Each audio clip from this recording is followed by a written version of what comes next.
Movies can have a lasting impression on you and bring back great memories. Certain images you will always remember. Things that have been with me all my life and keep getting added to with every movie I see. I will turn this place into the fucking Wild Bunch if I think you are fucking with me. E.T. phone home. This is the end of your rotten life, you motherfucking dope pusher! You gotta be fucking kidding. Hello and welcome to My Cellular Heart Podcast, Season 4, Episode 128. Brand new theme song, brand new year. Yeah, it's case all of you were I was wondering, should we have a game like if you can name what movies each dialogue came from? It's pretty easy, but maybe we'll do that because one of them you might not know. So if you want to send I don't know what you win. You win a shout out, you win a kudos, golf clap, as those two working guys would say that are dump truck drivers. That sounds like a plan. What was that movie called? Why can't I think of that movie? Was it Working? Was it Working Man? Working Men? Men at Work. Men at Work. Yes. See, we got it. That's backwards. That's why we're here together. So, yes. Hello, I am Phillip Duke, and I'm here with his cousin Chip. That's right. And normally I had this whole breakdown of what the show's about, but we take two movies, put them together over two topics, same topic, 2 weeks, whatever. It's the whole thing. We take these movies, we put them together. But you could do it individual. You don't have to listen to both shows. But yeah, some good stuff. So what have you been up to since last we spoke? Working. Because COVID is making my life harder at work. But that's about it. Played some video games. Been inking over Mark Silvestri's cover. Cool. I'd already posted it to the group for the talent hunt for Top Cow, and I got like over 90 likes for what I had started. So hopefully tomorrow I'll have it finished and I'll send it back to that same group and see what everybody thinks. Sweet. I, unfortunately, have not been doing my stuff that I said I would do. I have not read my big giant book, my Once Upon a Time in the West. I am going to read it, but I haven't even, I started reading it back in the day, but I haven't got to that. And my writing, I haven't, but I watched, did you watch that movie that we talked about, The Tender Bar? Did you watch that yet? It was really good. My wife's like, a interview that Matt Damon did with him. He was the interviewer for cool. Entertainment Weekly, talking to him, and it was a really cool interview on YouTube. But that's that was cool. about it. That's cool. Yeah, it was good. My wife's like, oh, this is a feel-good movie. She goes, this is your kind of movie. She goes, I have no feelings. And I'm like, yeah, I said I got choked up. She goes, really? I go, honey, look, it's me. Yeah, I get choked up. She's like, you watch? And then what else came up with my wife was I've been watching the Book of Boba Fett and the and Mandalorian, of course, before and Hawkeye and all that. So I watch all those normally. I'm like, honey, you don't really care. I'm gonna go ahead and watch these. But when she catches them when I'm watching, she'll be like, that's pretty good. So the other day she was like, I said something about Boba Fett or something, and she was like, okay, where? First of all, we had a Christmas party that it was just me and the wife and the brother-in-law and his wife. And the other person got sick. They couldn't come, the other couple. So we're like, okay. So we're having the party. Everything's going fine. A woman, my brother-in-law's wife, ends up saying, Deidre, her name's Deidre. She says, what's this thing on Disney Plus called Boba Fett? What is that all about?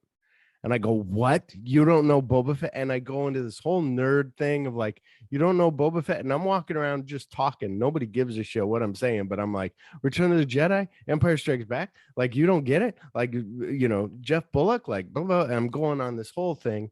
Hopefully Jeremy Bullock. And Jeremy, right? Yeah. I'm going on this whole thing. And she's just like, okay. And I'm like, I know I'm a little nerdy, but you saw Mandalorian, you saw Boba Fett. That was Boba Fett. Got swallowed by this thing and da-da-da. And it's been an argument forever of, did he live? Did he die? Who knows? The comic books had him waiting when Han Solo got back home, and there he is in his house, the whole thing. And so they're like, so she's like, okay, calm down. I'm like, I know I geeked out, but I just got to tell you. But anyway, so the wife's like, yeah, I want to watch it with you. So I'm like, do you want to restart it? Yeah, it all came from Peacemaker. I go, I'm going to watch the rest. And she goes, why do you start these good shows without me? But then silent films and Japanese shit, you don't watch those while I'm sleeping and while I'm awake. And I'm like, yeah, you're right. You're right. So now I restarted Peacemaker. I said, I can restart Boba Fett if you want. She's like, no, it's fine. She said, I'll rewatch it sometime. I'm like, well, now you need to see the Star Wars movies. You don't need to see the prequels, but you need to see. She's like, do I really need to? Sorry. And I'm like, yes, you should at least see Star Wars. She's like, I think I've seen it. I go, I don't think so. But anyway. I haven't watched any of Peacemaker yet. I only watched like the first couple of Boba Fett, so I got to catch up on those. Ooh. And I haven't watched the Eternals yet. Mm-hmm. Oh yeah, that was one. Yeah, I caught up on that. Caught up on the Eternal. Anybody wants to know what I've been watching? I haven't been sharing it on Instagram anymore. I just put on film Letterboxd. So if you go to my Instagram account and you go under there, I'm trying to get Chip on Letterboxd. Maybe this year we'll get Chip on Letterboxd. And then just everything you watch. New Year's resolution. I know, right? I'll start reading my books. I'll get you on Letterboxd. So the thing about Tender Bar was, yeah, I'm going to start writing more. And then also with Letterboxd is like Brant. I told Brant, I go, you should keep up on it. Brant goes, I don't have much time to go back in it. I said, no, all I do is I start watching a movie. I type it into Letterboxd so that it's up. And then when I'm done watching a movie, then I can bring it up on Letterboxd, rate it, done, And then under a diary, it has what you've watched, Sorry. I ate ramen. I watched this movie. That type of diary? That's right. No, minus the ramen. Chip said, are you going to be coughing all through the show because you're sick? I said, no. Normally I talk, everything's fine. When I talk with Chip, I start laughing and then I start coughing. Now I'm crying.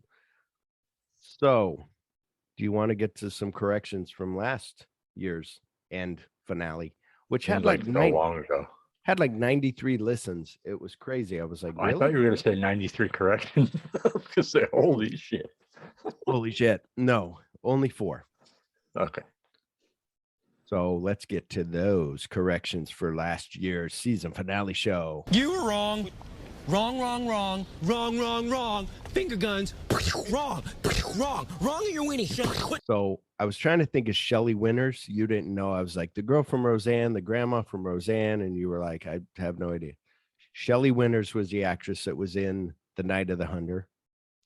The Assassination of Jesse James by the coward Robert Ford is the full title of that movie and book that I couldn't fully think of that I said me and Brant are going to do sometime. And last, but certainly not least, this is the biggest one that we fucked up because it was real world. The other ones are real world, but movie world. Tim Martin's friends that I tried to give a shout out, we were like, let's give a shout out to them that helped with a short film Sushi. Our Alex, I was like, I think her name's Amanda or something. No, her name's Alex, 2 X's. She wrote Sushi and she co-wrote this feature that they're working on that's coming out. And they just finished writing that full feature. And also it is not Mike. No. It's Nick Manasiotis. You were who was the cinematographer of Sushi. And he also he's a host of his own podcast called Here's My Take. So he'll do things like episode 1 of Boba Fett, Book of Boba Fett, and he'll go through that. So please accept our sincere apologies for all that. Fucked up. Yeah, Chip fucked up. It was all Chip's fault. Yep, my fault. So now making up names left and right. So now I want to play the first of all, okay, before we get to the show, I want to tell you something that I did learn. It was a good week last week. There's a podcast called You Must Remember This, and they talk about old movie stars, and she'll like do a deep dive, and she does all this. It's kind of like that Pictures Got Small lady, but this is like she's bigger professional. But she had one, Sammy and Dean. So it's about Sammy Davis Jr. and Dean Martin. And I was like, do I want to watch this? I don't know. And I did. It was amazing. I learned things like Dean Martin in the beginning when he was doing those shows after Jerry Lewis left. He was like, what's my thing? What can I do now? And he came up with this character that would be kind of a drunk that would wander in, sing a song. If he got bored, he'd jump to another song and, in the club. And then he'd just go out on the floor and, play blackjack or whatever. And that was all a character. So he wasn't really, toward the end of his life, as we saw in Cannonball Run 2, he looks pretty bad because he'd been drinking quite a lot and maybe taking pills. Sammy Davis Jr., I think I was thinking like, oh, his eye probably was that way since he was a child. No, he had kind of become famous, was driving a car, nice Cadillac with this cone steering wheel in the center of the steering wheel, got in a wreck. Somebody made a U-turn in front of him. He crashed, thing jabbed his left eye. And so he looks at his friend and is like, are you okay? And his friend's all bloody. And then his friend's like, his friend's trying to talk, but his friend has like his teeth are bloody and falling out. And he's trying to point like, and his eyes hanging there by like a tendon. So anyway, so those are things that it's really good. It's like 9 episodes. They're like pretty short, but it goes back and forth, Sammy and Dean. And then also it tells about like Jerry Lewis, about them starting together and all this stuff. Really cool. But anyway, now on with the show. This here is Sheriff Buford T. Justice. I'm sure you all recall how I went after a fella by the CB name of Bandit and almost lost my head. Daddy, the top came off. Some of you less respectable citizens may even snicker when you recall that I never caught that tick. Well, I got news for you. The bandit is back. Now, before you go getting all worked up about it, let me reassure you people there ain't no way he's gonna make a fool out of Buford T. Justice this time. Why didn't you have your gun loaded? When I put bullets in it, Daddy, it gets too heavy. This time, folks, he's bitten off more than he can chew.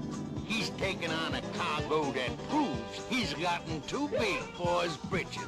Story of my life. I can turn them on, but I can't turn them off. And if he thinks he can sneak 2 tons of pregnant pachyderm under my nose, he's got another thing coming. Ha ha. Now we got him in the biggest, baddest trap ever. 'Cause this time I got help.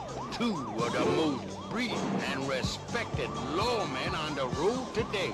My 2 brothers, Gaylord and Reggie. Well, if I can keep... And it don't matter where he goes. It don't matter what it tries to pull. My brothers and I give you our solemn vow.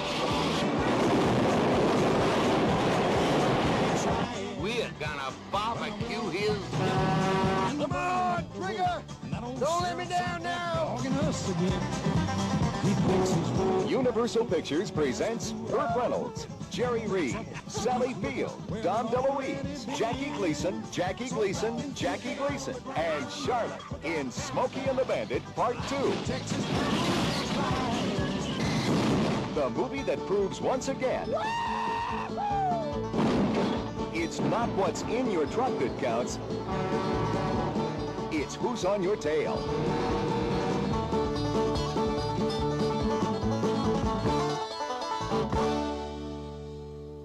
So I picked that like a 2-minute trailer, but it's cool because Jackie Gleason going, maybe you remember when I was chasing the bandit, and you might think it's funny that I'm chasing him again, but I'm going to get him. And I got me and my brothers.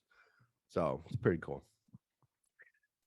And it kind of whizzes by, and it's a dialogue thing where it's hard to pick for the podcast a trailer that isn't all action. And so then you're like, what? So Smokey and the Bandit 2 from 1980, the plot, the bandit goes on another cross-country run, transporting an elephant from Florida to Texas. And once again, Sheriff Buford T. Justice is on his tail. So stars Burt Reynolds as the bandit, Jackie Gleason as Sheriff Buford T. Justice, Gaylord Justice. Be glad your name's not Gaylord, Chip. Reginald Van Justice. So he's all those three people. Jerry Reed as the Snowman. I just wrote Snowman, but he's Cletus Snow. Dom DeLuise is Doc. Sally Field is Carrie, the frog. Paul Williams is Little Enos. Pat McCormick is Big Enos. And Mike Henry, our favorite, as Junior. It gets heavy when I put bullets in it, Daddy. But why, Daddy? Written by Jerry Belson and Brock Yates. They wrote the screenplay. Michael Caine, not the Michael Caine. This is a Caine like Bob Kane, spelled with K. Fuck you, Bob Kane. Came up with the story. Fuck you, Bob Kane, because Bill Finger ended up poor, and Bob Kane's just like, I don't give a shit. You came up with the cowl, and don't get me started, Chip. Gloves, the cowl, The Boba Fett thing. I don't know. I know, right? He came up with Boba Fett. Okay, my apologies, Bob Kane, if you came up with Boba Fett. So Michael Caine came up with the story, and Hal Needham and Robert L. Levy created the characters from the first movie. Directed by Hal Needham. So this is nowhere near, I will admit, nowhere near as good as the first one. It's one that's probably like one of those movies that Chip and I say, you watch it now, you're good. You can wait 20 more years maybe if you want to watch it again, but if not, you can go to YouTube and watch that scene. The whole reason why I picked it for one scene in this movie. Star Trek has a couple.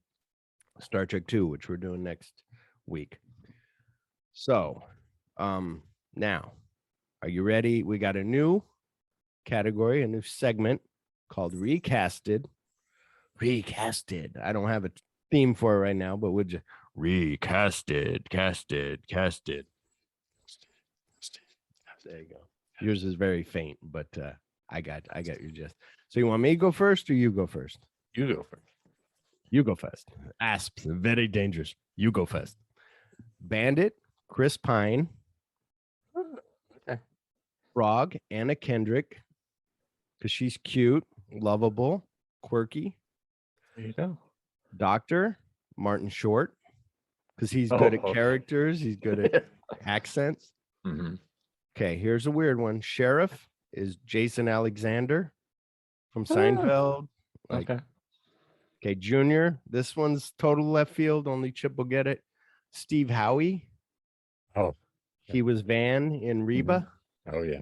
I was like, I love that character of him on Reba, and I'm like, oh, he would be great. And that's what else is good is he's so like kind of this macho jock dude. Jason Alexander isn't, but also that it's like, how did you come from my loins? Maybe he didn't. Who knows? And then Cletus, Garth Brooks. Garth Brooks is lovable. He's country singer. He's, so that's what I got. What do you got, Chip? I'm ready. Let's hit it. All right. Let's see. All right. We got Bandit, Matthew McConaughey. Yeah. Being funny. Uh-huh. Yeah, he did comedy. Yeah, okay. Cletus is Owen Wilson. Ah, okay. Buford T. Justice is Billy Bob Thornton. Ah, cool. Yeah. Junior is Zac Efron. Interesting. Yeah. Okay. That'd be fun. Big Enos. Big Enos is Dwayne Johnson, The Rock. Little Enos is Kevin Hart. Of course. Yes. Yeah. See, I didn't do Little and Big Enos, but yeah, that would be good. Doc would be Jack Black. Cool. And then Carrie / Frog would be Dakota Johnson. Cool. That's good too. I like those choices. Good. Hopefully this segment will be good. Hopefully we won't run into a problem. Now, here's my question. Now, Our thing is recasting for now. So now with Star Trek II that we're doing next week, we have to do recasting now. We don't have to say second movie. Just who would you cast as Kirk, Spock, McCoy, Scotty, and vessels.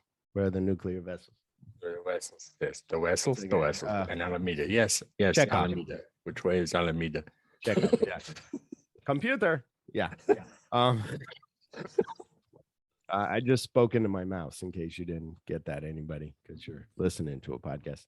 So how did this movie come into your life? Probably cable, most likely. That's what I was thinking, because it seems like I saw it in the theater, but that would have been 1980. I don't really think so. I think I had to have caught it on cable. And it's that scene that we'll get to when we get there of that just, it's one of those, for me, it's one of those Emperor throwing Vader throwing Emperor over the banister. So yeah, mine was probably cable as well. You want to get to some listener opinions? Yes. All right, here we go. Well, you gotta have an opinion. Well, opinions are like assholes. Everybody has one. I hated this movie. Yeah, well, that's just like your opinion, man. Opinions vary. Brant Dodson wrote, Smokey and the Bandit 2 was made in an era when sequels existed to just recycle elements of the first film with a third of the budget. Smokey 2 lacks all the charm of the first film, and its recycled moments are tired and forgettable. It fails to hit the mark. I suppose it's worth watching when you catch it on TV in the 1980s, but today you're better off skipping this movie. One Heart. It's a terrible movie. So I won't go One Heart. We'll get to that when we get to the rating. Dave at Movie Chatter Podcast wrote, was never a fan of 2, only the original. Hooper should be on your list. Saw it at least 30 times in the theater. I said, yeah, that smokestack when they're running under the smokestack, that's my favorite. I own that one on DVD, Hooper. Joe Merle at JMV Tattoos on Instagram wrote, honestly, I've never seen the sequel. This may be cause to watch it. I said, yeah, go ahead, check it out. Being James Bond, our friend James Darlington, I think I got that right this time. Hopefully, last time I got it wrong, said bad, but part 3 makes it look like Citizen Kane, which is totally true. I said, oh my God, totally true. Mags Hill 56 wrote, never liked it. Pauline at Royal 1200 Electric on Instagram wrote, I'm glad people got paid, but that is all. And this one was written in another language. Drempie on Instagram, Drempie, wrote Geweldig and Lauchu. So I don't, but then it's like 2 smiley faces and then 2 crooked smiley faces. So like laugh out loud. So it seems, but unless they're like, this movie can eat my ass, and then laugh out loud. Mike Jones West, country artist, wrote, love it, especially the bit with Don in it, which Chip and I'll get to Don when we get to that part. Arcos .10128, that guy that responds on our stuff, wrote funny. Reviews from the bunker.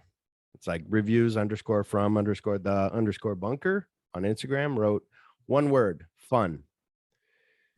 801r.obert wrote, it is so funny, and then a laugh out loud emoji.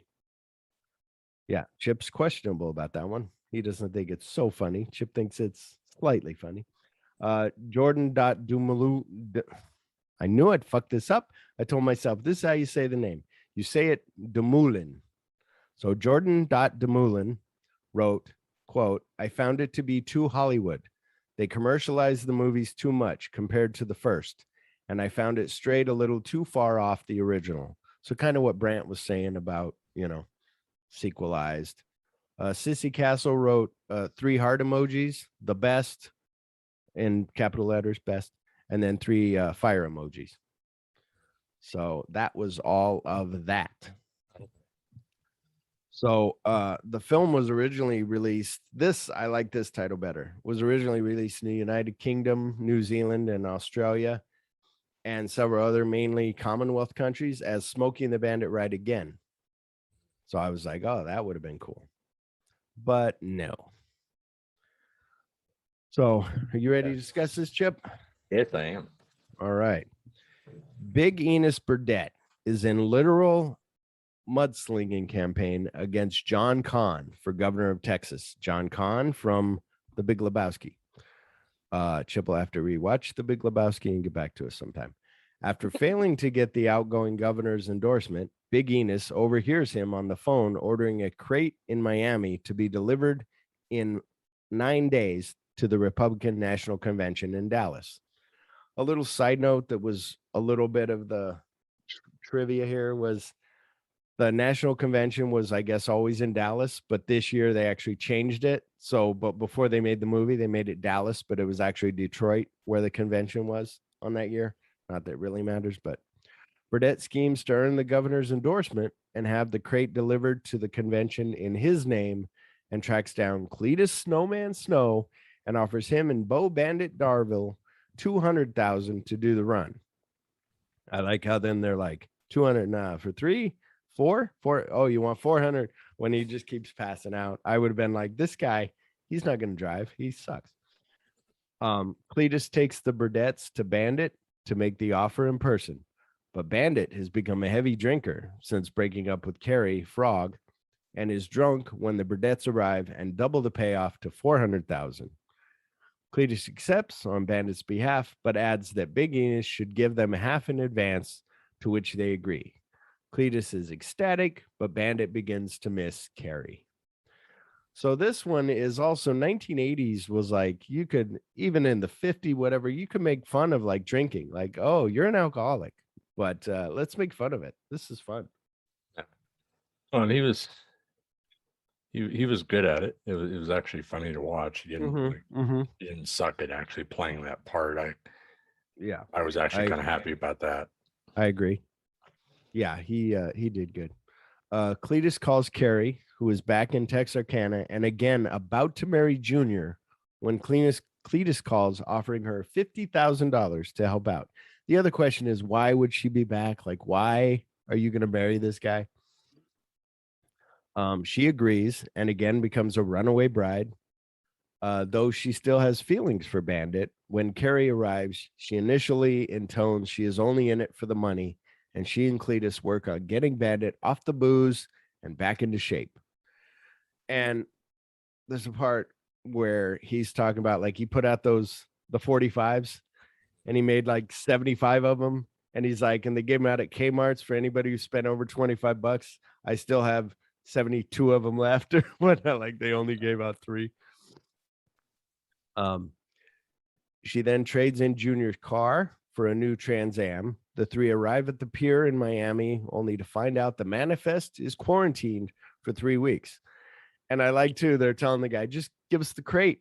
And the guy's like, or they're like, just forget it. And he's like, I can give you the crate. I can't give you what's in it. I can give you the crate. Like, that guy was good. He was just some old actor, but he was great. He was funny. They return late that night to steal it, only to find the package is a live elephant, the GOP mascot, which Cletus names Charlotte after his aunt. When Bandit removes a splinter from Charlotte's foot, she takes a liking to him. See, there's so much over talk where it's, it's funny stuff where they're like, it should be right here. What's this? Why is there a number on the building? No, this is it.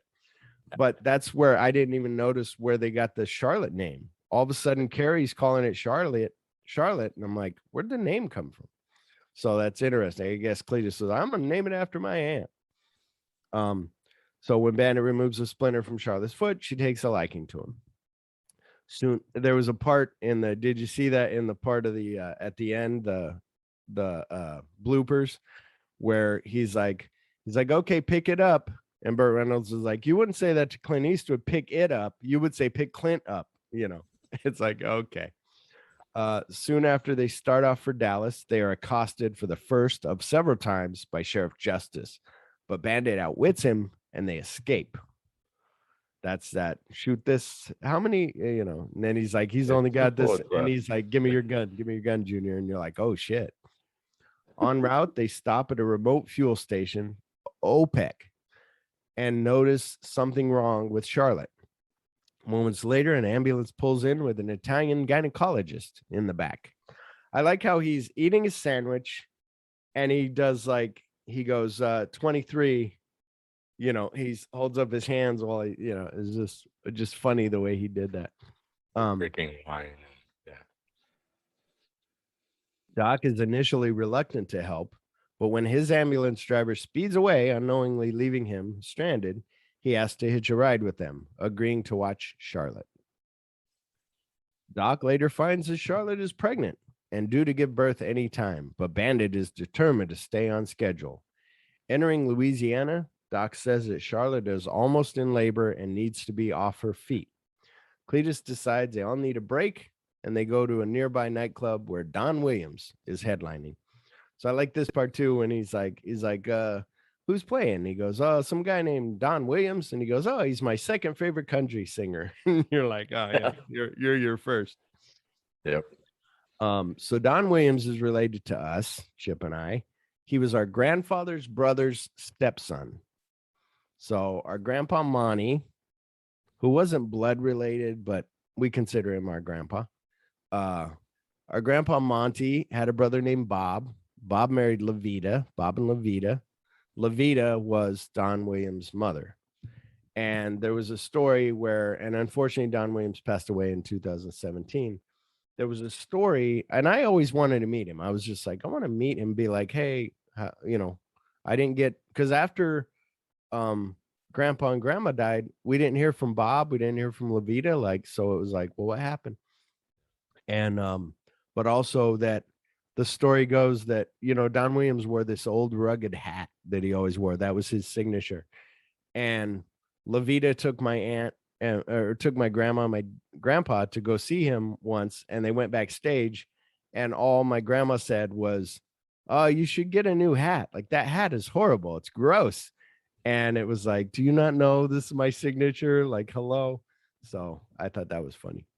Nice. When Carrie sees Bandit scribbling on a napkin, yeah, she's like, oh, what are you doing? He's like, I'm writing you a poem. She's like, oh, let me see. And it's Charlotte suspended, cradled by suspending nets to keep her off her feet. She angrily leaves, but not before telling Bandit that she will come back only when he likes himself again. Later that night, a drunken Bandit makes his drawing a reality, and Doc agrees that his idea will work. Buford decides to call for help from his brothers Reggie, a Mountie sergeant in Quebec, and Gaylord, an effeminate Texas state patrolman. Later, as Bandit and Cletus, again, this is the 80s, so gay is funny. Although those two, when the Mountie shows up with his wife and they're singing opera and like that was great. Yeah. Later as Bandit and Cletus enter Texas, Buford lures the Bandit into a trap, a mass of 40 Texas patrol and Mountie cruisers pursuing him across a desert basin. Bandit orders Cletus to get to Dallas, but he enlists, but before this, so he's like, get to Dallas. But he turns, I'm like, don't, it's a trap. He's of course telling you like, go. And he's like, okay, I'll take that challenge. I'll turn left right here. And then when he's driving, so now take yourself back to 1980, 9-year-old me, or let's say 81. Now it's on cable. And a 10-year-old me watching this movie, and he's driving through the thing. And then he's like, look over to your right. And he sees all the cops, and it plays this Indian music, like the Indians are up on a mountain. And then he goes, look to your left, and there's more cop cars up there on that hill. And he's like, oh shit. And then they all come down and converge on him. And it's a really cool scene of him driving and all the cop cars behind him, just like a cool, like just awesome. And so he's like, I think I'm done for. And then Cletus shows up on the other end. And he's like, Cletus, what the hell are you doing here? I told you to get out. And he's like, how many trucks do you see in front of you? And he goes, one, unless I've been drinking. He goes, you better put that down or whatever. And then all of a sudden he goes, boys, and all the trucks start coming out. And you're like, yes. And then he gives a hoot and holler, and it's awesome. And then he just drives through like saving him. Go ahead. That's my problem. Is I'm sitting here going, he was by himself, and all of a sudden, out of nowhere, he gets a cavalcade of freaking trucks. Just that many trucks just appear out of nowhere for an end of the movie. I'm like, all right, this is where the thing where you're talking about watching it when you're 10 years old and watching it now. Right. Where I'm sitting here, number one, going, where the fuck did all these trucks come from? Mm-hmm. Number two, I'm sitting here going, there is no way that all those cars piling into each other, they're flipping, and somebody did not get hurt. Somebody had to come close to dying or lost some part of their body. Well, and the logistics of that, of now you got to call 40 guys. Granted, you're good on the radio. Everybody loves you guys. So you can call 40 guys. But in that amount of time to be right there, like how many people are driving through Texas or wherever you are, and they show up there, but also like, how do I know which way? Like they didn't show up on the side and Bandit be like, oh shit, wait a minute. Like he's coming directly at him. So yes, but still it's a cool moment. So shut up. No, I hear you. So where am I? A mass of 40 Texas Patrolman County cruiser across the desert. Bandit orders Cletus. I said that. But he enlists a large convoy of his trucker pals and comes to Bandit's rescue, instead wrecking nearly all of the cruisers in a giant demolition derby, while Doc and Charlotte watch from the sidelines. And that part too was where they ordered all these Le Mans. So these Le Manses had been ordered for Phoenix to be delivered. When they got them, they had no AC in them.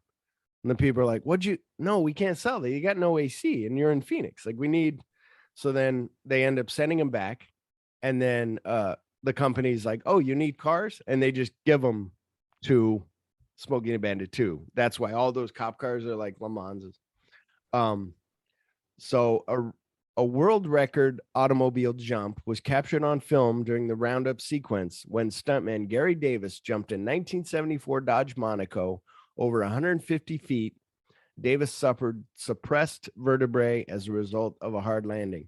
So I think it's the one. Remember, they're like, "Oh, where do we put them? I got a parking lot for you right here." And they are all, and that one goes fucking, just hits that thing. It goes way over, and I'm like, "Wow, that was fast and quick, and like, holy shit!" And then they all slow down and they all get piled up under. And that's the other thing that's silly. It's for kids when they're crinkling a car or making it, like a pancake or whatever. The two escape by crossing, and this part too is cool, where he's like, I see a mountain in front of me and I see a gully over here. I don't know how we're going to get out. And he's like, and then they all line up and they can drive across the trucks. Makeshift trailer bridge with Buford and his brothers in pursuit. Two of the trucks pull away, resulting in Gaylord and Reggie's cruisers crashing in the ensuing gap before they can cross. But Buford is still in pursuit, though his cruiser is barely functioning. So that's another part that I forgot from before. Remember when they're stuck on the bridge and the guy's like, flip a coin, heads up, tails down. And it's like, oh shit. Cletus begs Bandit to stop at a safari reserve where Charlotte finally gives birth to her baby. Bandit is ready to load them both back up in the truck, but Cletus refuses and then knocks Bandit down when he insults him. When he sees Charlotte in tears, Bandit finally comes to his senses and apologizes. Bandit later finds Carrie and tells her that he likes himself now and that he does not want to be without her. He then tells her that he has not yet taken Charlotte to Dallas, but they can still make it. Carrie is overjoyed when she sees Charlotte's baby, and Bandit asks Charlotte's permission for him and Carrie to get hitched, to which Charlotte trumpets her approval. Doc, now riding in the cab with Cletus and Fred, also voices his approval, and they all drive away with Charlotte and her baby in tow in circus carts, with Buford still in pursuit, now driving a Greyhound bus, a la Ralph Cramden driving a bus. The end. So here's the thing. I think that the whole scene made sense. I think they added the scene of flipping the coin, of going up or down. Mm-hmm. And they kind of had to, they were going to have to do that anyway, because if they went, they were going to have to drop the car anyway, because if they tried to make it go back, it was going to crush the bottom of the car. It was going to destroy it. So they might as well just do a thing where it drops. So. Yeah, of course. Yeah, that was, But it was also though where you're just going like, oh shit, like like I don't want to be up there, like holy fuck. And then Junior falling out of that, it's like, oh my gosh. Smokey and the Bandit 2 grossed $10,883,835 in its opening weekend, the second highest ever at the time, behind Star Trek the Motion Picture. So Chip and I saw that in theaters. Not very good. It's good now if you watch it, but and I started doing my research for part 2. There's a whole bunch of different stories that we're going to go with, which is very cool. But and I didn't know this. Nicholas Meyer had never seen a Star Trek episode. And they were like, "You want to direct this movie?" And he's like, "Okay." And he never directed. Never saw a movie. So reviews on Rotten Tomatoes. Now this I didn't update, so I don't know if this is still the case. Rotten Tomatoes, it had an approval rating of 14% based on reviews from 7 critics. So I don't know if that's still up to date. Roger Ebert gave it a 1 out of 4 stars and stated that there was, quote, in 1980, no need for this movie. It's true of most sequels, but it's especially true of Smokey and the Bandit 2, which is basically just the original movie done again. Not as well. How can I say it's lazy when it has 50 trucks doing stunts in it? Because it takes a lot less thought to fill up a movie with stunts than to create a comedy that's genuinely funny, which is true. But yeah, all that stunt work, like you see those guys are moving around. There's a guy that's standing there, one of the cops, and the car starts to go and he like runs. And I'm like, they had to have been like, you got to run this way because all the cars are coming this way, you know. But, you know.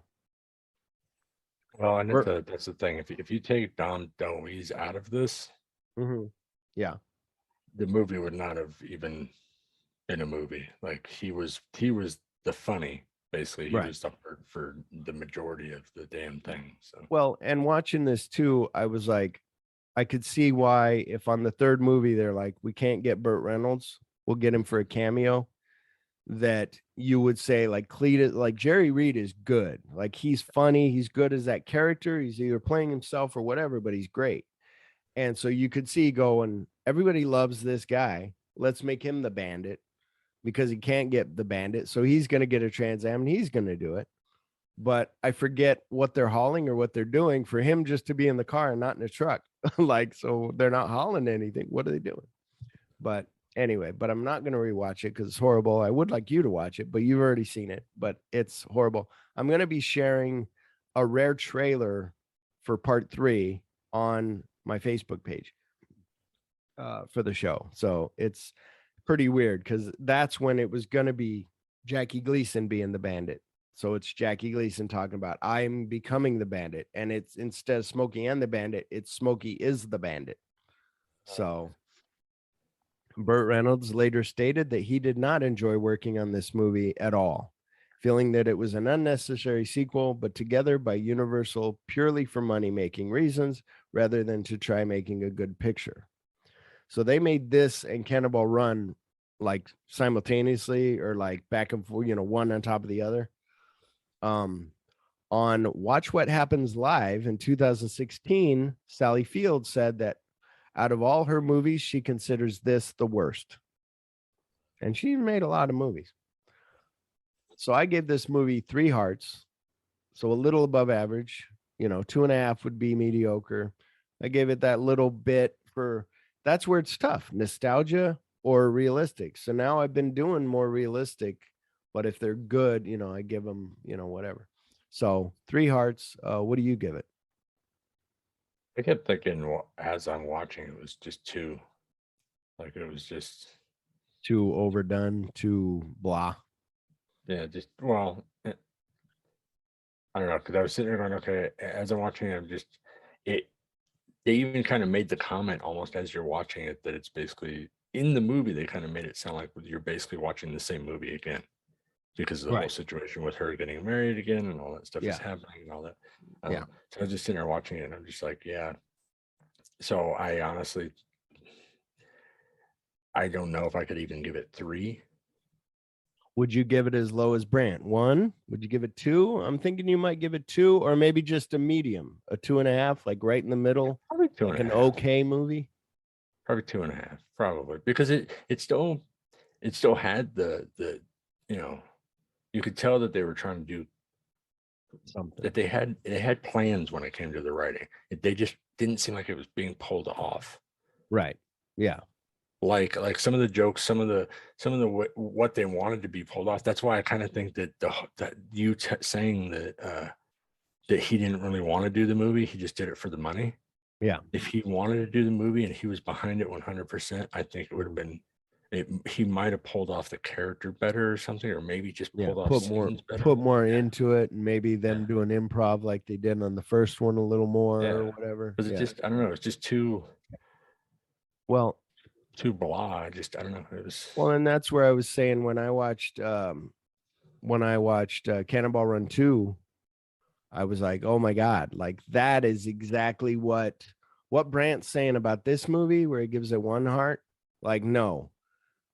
Cannonball Run 2, you would definitely be like, oh my God, like nothing funny, like maybe one moment I think where I laughed. Other than that, nothing. And you're just like, oh my gosh, like, and this one at least had kind of a story. It had kind of a flute through line. It was, fun in moments, but yeah, it was, yeah. And that's kind of why, like, looking at this movie when I was figuring out the recast, I was figuring out people that would fit those parts, but would really do them well. Like could pull this script off, like really do this movie like the way it should have been done. Yeah. That was mine, where I'm like, who's a quirky character like she was in the first one, like tap dancing on the window and just being weird, and you loved her, and she's a Goldie Hawn type. So I was like, oh, Anna Kendrick's good.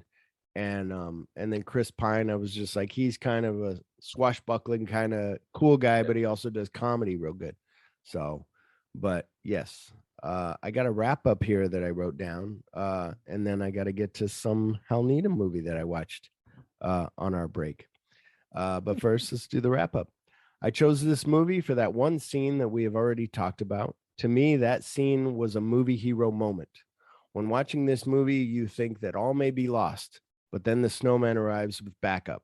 And when Bandit gives an approving yell, you give an approving yell.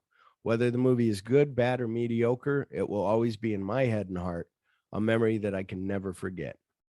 So that's kind of my way of apologizing to everybody who may have had to suffer through this movie. That's why I picked it. That's why Chip and I pick some of these movies or whatever for certain scenes, certain moments, certain things. So before I get to Phil's film favorite of the week, I want to tell you what I watched, a Hal Needham movie. So there's a movie that came out in 1982, I believe, and it's called Megaforce. So I had told Chip, I said, oh, I want to watch Megaforce. I've never seen it.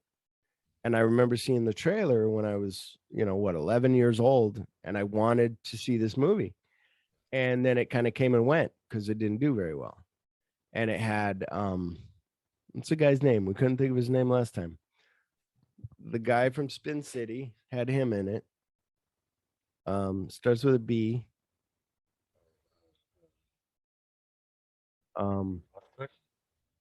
What? Yeah, Bostwick. Yeah. Barry Bostwick. Yes. Had Barry Bostwick in it. So it's this elite group that all the military they're the guys. Like they got the best of the military in their group. They have these motorcycles that they drive that have rockets on them and all kinds of stuff. And they're practicing. They have these like other things that are like, just to go dooning, like dune buggies and things that are like set up. So I'm watching it and I'm like, oh, it's fun. And it's got Henry Silva's like playing the bad guy. You may not know him, but he was in Manchurian Candidate. So I'm like, oh, this is cool. And it was fun. It wasn't serious. It was goofy. It was made for children. They even made a toy line, but then canceled it because the movie did horrible. So it gets to the end of the movie.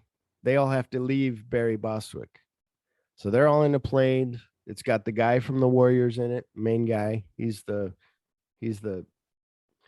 his right-hand man. So Barry Bostwick's riding his motorcycle. All of a sudden he hits a button. The little fins on the side of his motorcycle tilt. Little rocket power starts going. He starts flying up in the air. They're driving their airplane with the cargo thing down, and here he's coming, flying in 82, so it's horrible CGI. And he's flying, and they're like, "Yeah, come on, you can make it." And he's smiling, and I'm going, "Okay, that's a hero moment, I guess. Like he's gonna make it." But then the motorcycle tilts and goes upside down and all the way around 360 degrees and back, and they're all cheering like he's doing this happy, and I'm just like, what? So right away when he took off from the ground, I'm like, he's flying now. This motorcycle is flying. Hang on. Wife just came home. I'm like, he's flying now? Like, what's going on? Like, this can't be. And then when he starts I'm like, oh my God, like, come on, really? And then he gets closer to the thing, and it changes from the process shot of like him on a film, coming at the camera. Then it cuts. It does this really well, where then it goes right into then he lands the motorcycle inside the cargo thing. And then they're all like patting him on the back and like, way to go. And I'm like, oh my God, like, no, you lost me. Like the whole thing, like semi-believable, even though they had these invisible shields that they could put up and have people not even notice. So yeah, I was just like, oh my God. But yeah, it was pretty horrible. So now are you ready but I got to see it. So now I've got to see Megaforce. I think I gave it 2 hearts. So Phil's film favorite of the week is Harvey from 1950. Have you heard of this movie? Jimmy Stewart. But I've never seen it. Me neither. I'd never seen it. 6 Foot Rabbit. I give it 4.5 hearts. It was so the movie starts and he's just got this invisible, he's holding the door open. He's like, go ahead. And he's like, hey, Harvey. And then he goes to the bar. The bartender gives him 2 drinks. The bartender's used to him being this guy who has an invisible friend. How you doing, Harvey? They're talking to Harvey. This whole thing. And then all of a sudden his aunt, who they're kind of upper class, they're trying to be upper class. His aunt was like, I don't like that he's making us look bad, because they're trying to have a party and he shows up and he's like, I want to introduce Harvey. The whole party, like everybody leaves. They're like, nope. So the aunt's like, I'm going to get him put away in a nut house. So she goes to put him in that house. I'm not going to go through the whole thing, but this part was fun. I was telling Dad about it. Takes him to the nut house, says, this guy's crazy. My nephew's crazy. So they're like, okay. So they take him away, take him upstairs. He doesn't know why he's there. He's like, what's going on? We're going to give you a bath. Oh, okay. So he gets undressed, does all this whole thing. Then the doctor comes out. So she's talked to the nurse about take my nephew away. Doctor comes out and says, let me talk to you, and brings the aunt in. And he's like, so what's going on? And she's like, well, my nephew has this invisible 6-foot bunny that he talks to, 6-foot rabbit. And she's like, but I don't see it. She goes, sometimes though I see it. And the doctor right away, oh, sometimes. Okay. And so he's like, yeah, can I get an orderly in here? This woman is the one. And they're like, no, we took the other guy. No, get him out. We don't want to be sued. Get him back down. So the doctor thinks he's a crazy one. She's a crazy one. Sends her up there. Jimmy Stewart comes down. He's like got his bunny sitting next to him in another chair, but they don't notice that he's like trying to say like, this is Harvey. Nobody will hear him. So he's like, okay, bye. And he leaves. And then this whole thing ensues of like, she's not the crazy one. It was actually him. So then the main doctor who runs the whole psych ward is like, I'm going to go find him. So now they got to find Jimmy Stewart. They find him at the bar.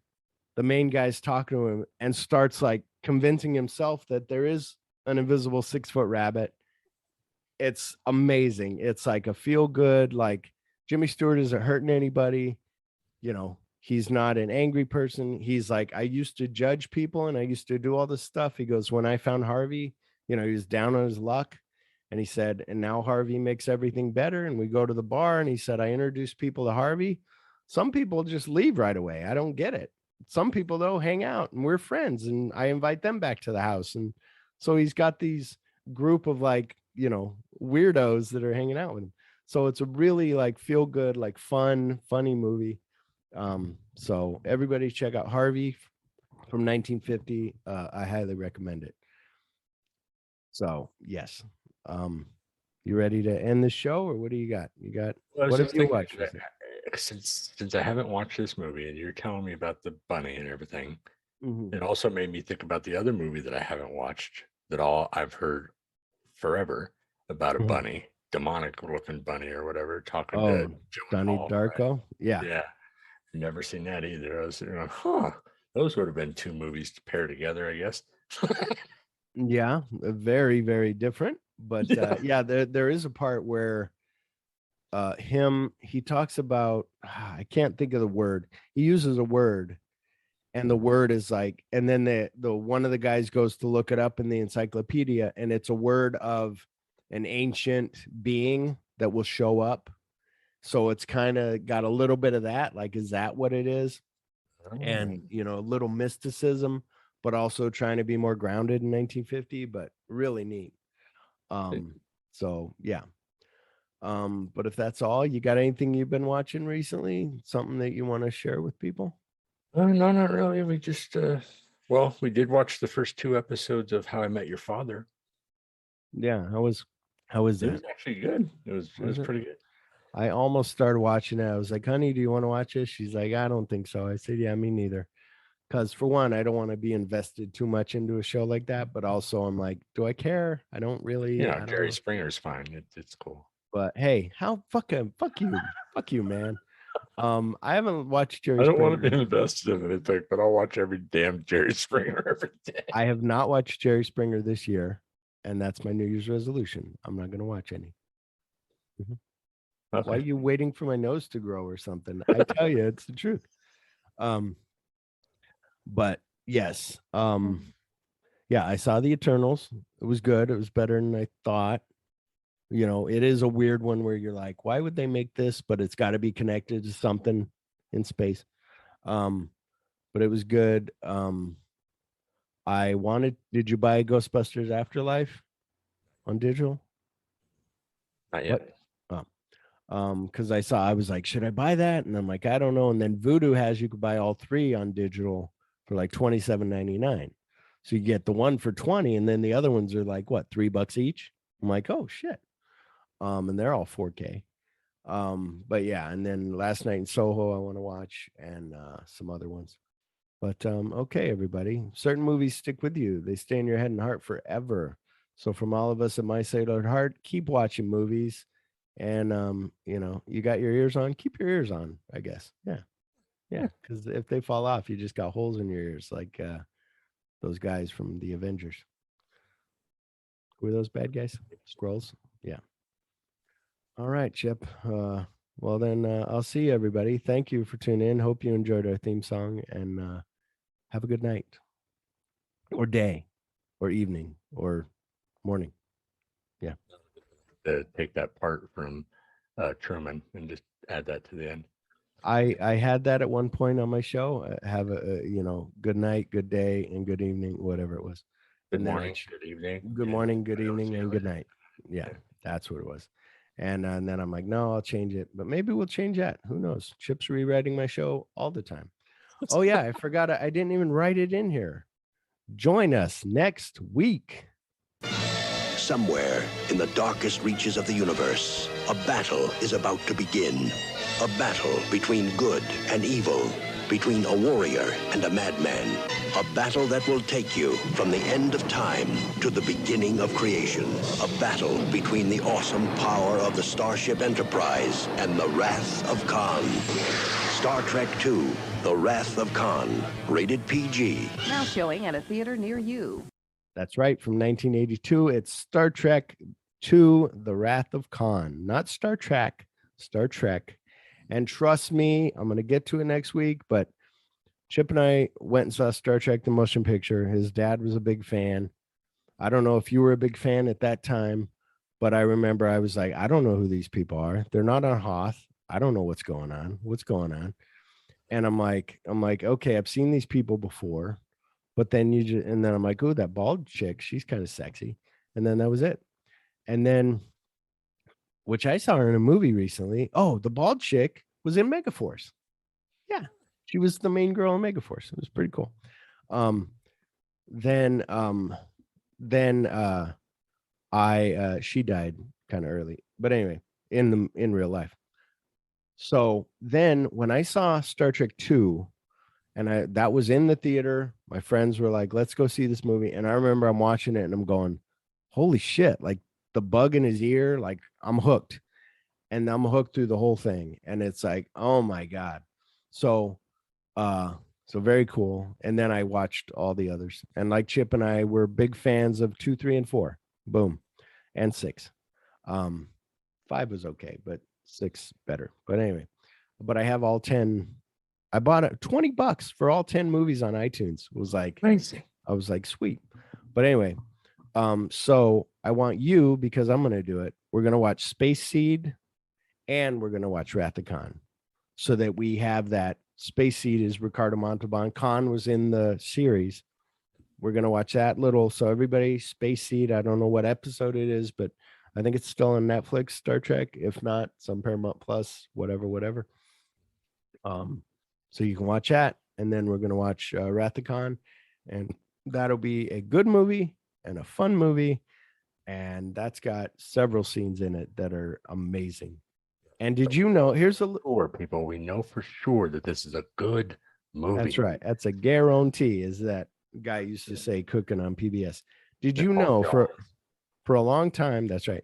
For a long time, I thought that Ricardo Montalban's chest was his chest. And I was always like, look, he's so old. Look how in shape he is. No, that was just a prosthetic he was wearing. I'm like, oh my God. So, yeah.